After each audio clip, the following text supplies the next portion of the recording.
bugun biz jamoat transportini rivojlantirish va uni shakllantirish muammolarini hal qilish ustida juda ko'p bosh qotiryapmiz va katta ishlar qilinyapti. Lekin Ilhom Rustamovich, biz jamoat transportida qancha harakat qilishimizdan qat'iy nazar ko'zlagan maqsadimizga yeta olmaymiz, qachonki xususiy transport masalasidagi maqomni hal qila olmasak. Agar jamoat transportida qancha sharoit yaratishimizdan qat'iy nazar xususiy transportlar O'zbekistonda bugungichalik so'nggi 10 yil ichida 5 barobar ko'payganini hisobga oladigan bo'lsak, bu katta bir tahdidga aylanishni boshladi. O'zbekistonda so'nggi 10 yilda transport 5 barobar ko'paydi. Va bu hali biz Jahon savdo tashkilotini protokoliga uyg'unlashishni boshlaganimiz yo'q hali. Ertaga Jahon savdo tashkilotining platformasiga kirgandan keyin mashinalar yana ham imkoniyatli bo'ladi va O'zbekistonda bugungi tirbandlik masalasi aniq iqtisodiyotni va umuman jamoatchilik harakatini katta bir muammosiga aylanadi. Hoziroq o'zi muammoga aylandi. Shu sababli jamoat transportini rivojlantirish uchun qilinayotgan barcha ishlarni e'tirof etgan holda aytilmoqchiki, masalan, xususiy transportning maqomini xorijiy rivojlangan davlatlar qanday qilib hal qildi.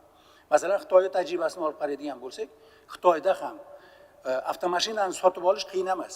Narxini chunki ular o'zi belgilab ola olmaydi. Jahon savdo tashkilotining talablari bor. Lekin avtomobilga xizmat ko'rsatish va undan foydalanish bilan bog'liq bo'lgan xizmatlar juda ham qimmat hisoblanadi.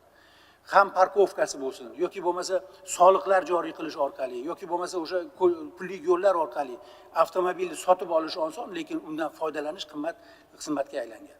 Singapurda ham xuddi shunday. Singapur ham juda og'ir mana shu tirbandlik masalalarini, xususiy transportning maqomini, xususiy transportdan foydalanishni qimmat qilish hisobiga mana shu tirbandliklarni hal qilgan va O'zbekistonni ham yaqin 5-6 yil ichida xuddi shunday juda katta muammo kutayotganligini hisobga olib, men transport vazirimizga transportni rivojlantirish konsepsiyasida aynan shu masalalarga alohida hozirdan e'tibor berishi va xususiy transportning maqomi masalasi bo'yicha jiddiy takliflar tayyorlashni taklif qilgan bo'lardi. Transport vazirimiz jamoat transportining qulayligi va undan foydalanishni arzon, qulay va tartibli yuqorida berilgan savollardan kelib chiqqan holatda aytilgan vaqtda aytilgan transport o'sha shinamligi bilan qulayligi bilan keladigan transport, jamoat transportini ta'minlash bilan birgalikda xususiy transport masalasida, uni jozibadorligi masalasida jiddiy takliflar ishlab chiqish kerak. Xususiy transport hamma uchun va xohlagan paytida erisha oladigan masala bo'lish kerak emas. Biz bunga qanday erishamiz? Jamoat transportining qulayligi orqali. Agar jamoat transportini qulay qilsangiz, odamlarga xususiy transportdan foydalanish jozibador bo'lmay qoladi.